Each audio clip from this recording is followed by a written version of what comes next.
All right, hello again. This is the Complete ASP.NET course, and I'm your instructor, Jeff Scott. We've been going through the first iteration of a calculator, actually full-fledged calculator, and now we're going to make a couple changes. All right, so what I'm going to do is I've copied Calc to Calc 2, and I did that in the previous, at the end of the previous lecture, so I'm going to bring that up right now. So right now, it works. There's absolutely nothing wrong with the calculator. It works fine. It looks like this. And when we run the program, let's put in different numbers. Let's put in 1, 2, 3, 4, 5, and 78. So if you notice here, I guess it needed to be a little wider, but that's fine. We've got our addition, our subtraction, our multiplication, our division, our modulo. They all work, all right? And there's absolutely nothing wrong with this the way that it currently exists. Okay, I'm going to widen that out just a little bit there. But we can make it, quote, better, unquote. And what I'm going to do now is I'm going to start to talk to you about what's referred to as modularization. All right, and what I want to do, if the system will let me do it, is I want to come in here and start working on this code. And really, it's considered poor programming practice to actually put code underneath an event of a control. In other words, I shouldn't have all this code in here right underneath the click event. All right, so what I'm going to do is for right now, I'm going to cut it. All right, so let's here say how about calculate results. All right, so I'm calling a new routine that I'm about to write that's called calculate results. It doesn't currently exist, so I'm getting these red squiggly lines. But notice as soon as I come in and type in protected void calculate results paren and hit enter and put in curly braces, now that goes away. All right, now I could just go back in and paste in everything and it would run, just to show you. All right, just to show you that it would run. Come back in and put in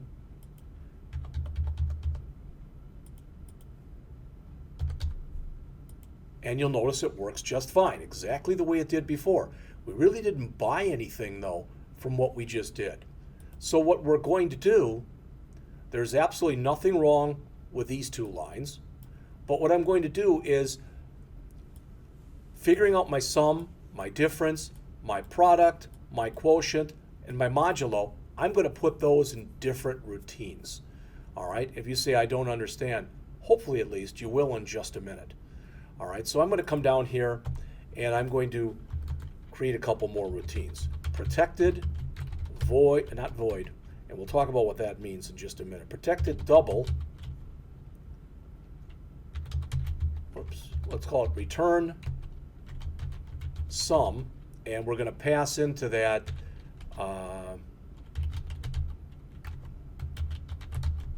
number 1 and number 2. And we will return n1 plus n2. So what did that do?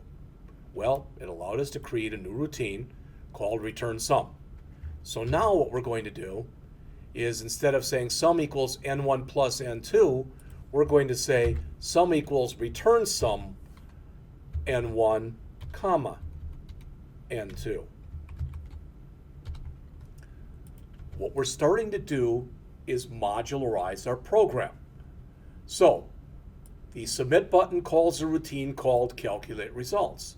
Calculate results creates our first two variables. Then it creates our third variable, but it sets that variable equal to or assigns to sum the result of return sum. And we're passing N1 and N2 into our routine. All right, so let's, a little cheating here, so to speak. And I'm going to, now I'll get an error message, but I'm going to also call return diff and make that a minus. Call this return prod and make that a times. Then we'll call this return quote and we'll return the divisor or the quotient. And finally, we'll return, we'll return mod and we'll do the modulo. All right, so now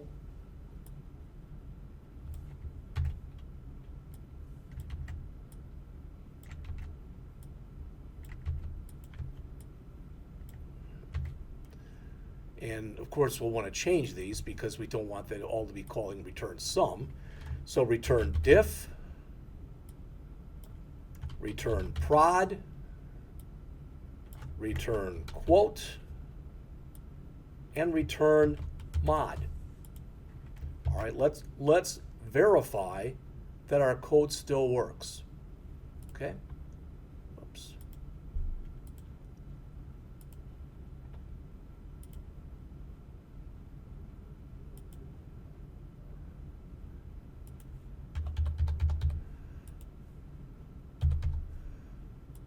And you'll see that it does. Now, what did we buy from what we just did? Well, we've modularized our code. So instead of having everything happen in this routine, we broke it up into subroutines. Why would you want to do that? All right, when you modularize code, there's a couple reasons for modularizing it. One is, quite often if you work on an information technology or IT project, you might have several people working on the same project. All right, and each one of them might be doing a routine. By breaking it up like this, they can each work on their own routine. But even more so than that, the routines can get pretty big. Maybe not in what we've done so far, but you could easily have a routine that was hundreds of lines long. And that's the way it used to be done in languages like C, structured programming languages.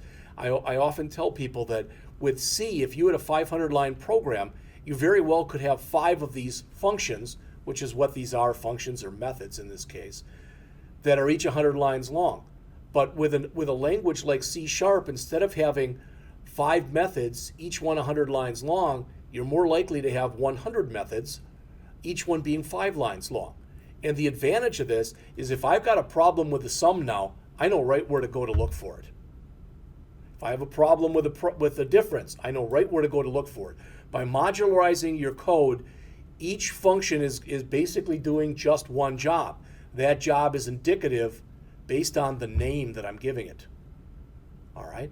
And you'll notice also, and I wonder if these should be little d's.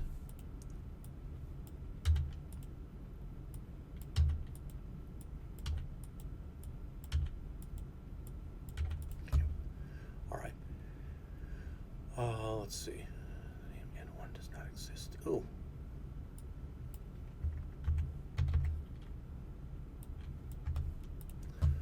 All right. So what we're doing is we're saying create these variables right here, all 7 of these variables. 2 of these variables, for lack of better words, this one here and this one here are placeholders. They are going to hold the values that are in these 2 text boxes after they've been converted over into doubles. But then the other things that we want to create, the other 5 things which make up our result, those are going to be calculated via their own routines. Maybe you've already thought about this, but instead of here saying string result equals this, etc., all right, well, what I'm going to say is string result equals, and I don't even have to create result anymore. In fact, I'm going to grab all of this code right there, And I'm going to instead, and don't worry about the error message, we'll get that fixed in a minute. I'm going to do a protected void, and I'm going to call it print results. All right, and it's going to look a little funny for a minute because I'm going to have to make some changes here. All right, so don't worry about the squiggly lines. We're going to fix that literally in just about 30 seconds. All right, so now what we want to do is we want to call print results. But print results is, look what we're trying to have it do. Print out N1, N2, sum, diff, prod, quote, and mod. So it needs to know about those. We need to do what's called pass those in. So double N1, double N2, just putting them on separate lines just so you can see everything. Double sum, double diff, double prod, double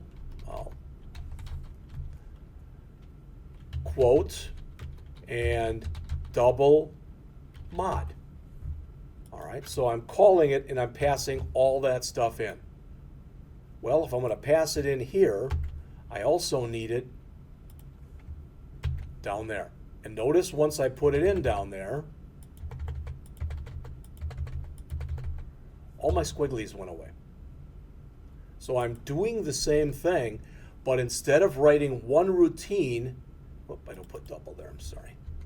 Just N1, N2, sum, diff, prod, and quote, and mod. In fact, I can probably fit more of that up here now because I don't need those words.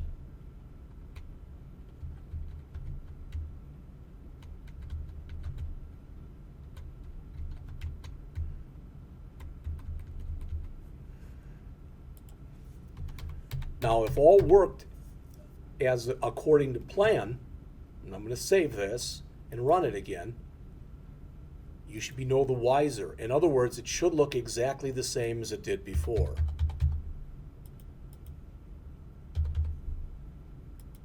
And it does. What? I guess there's a problem there and there. Okay, it looks like I've got N2 that I'm using both times in there. So we'll fix that. Good. That's why you test. All right, N1, N2.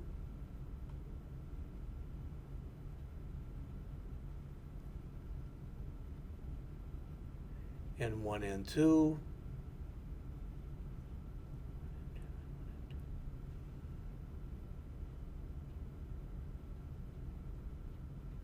Let's take it from the top.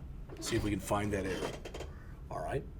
So when we click our button, that's our submit button, it calls calculate results. So calculate results begins and it creates the variable N1, which is the conversion of to double of what's in that first text box. There's our error. That should be a 1. Everybody see that? Was a 2, so I was doing 2 both times. Then N2 is the conversion of what's in the second text box.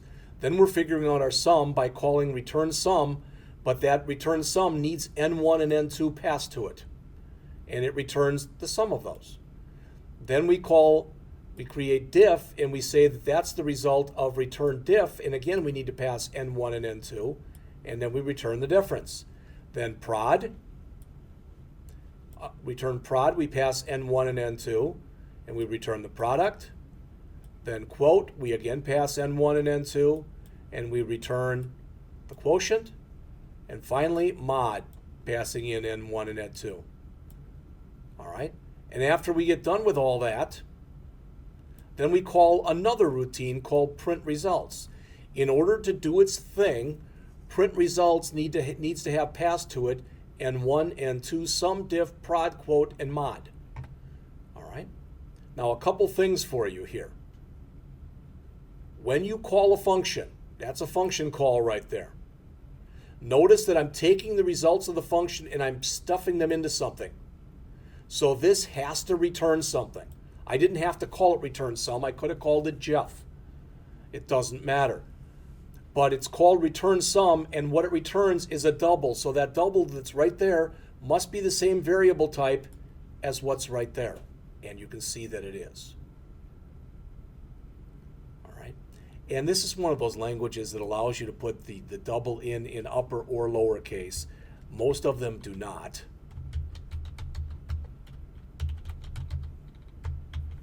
So I've changed them all now.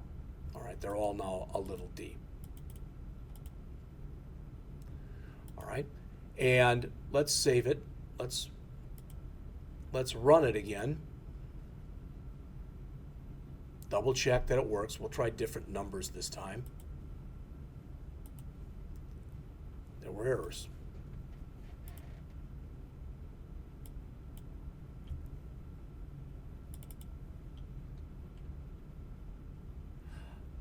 I see, that's got to be a D. So is that. All right, save, and run. Let's put in 349 and 11. 349 plus 11 minus 11 times 11 divided by 11 and modulo 11. Now, we'll work later on fixing that and getting that down to that's just so it's 1 or 2 decimal places. It's really not that important. All right? If it really and truly does bother you, all right, then when we're printing this, instead of saying mod like that, we could do some formatting. Let's see, format, mod,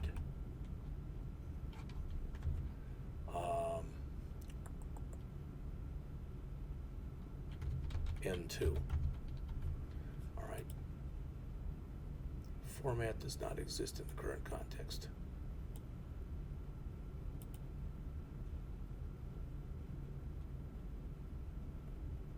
All right, we'll come back and we'll take a look at that. It's pretty close, but I don't remember offhand what the exact syntax is.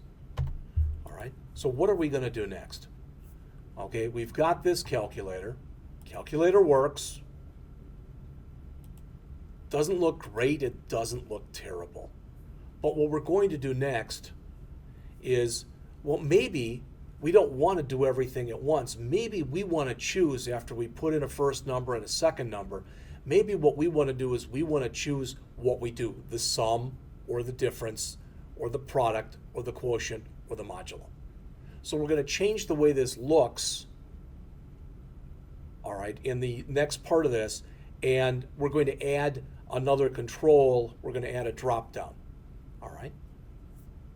Be back with that in just a couple.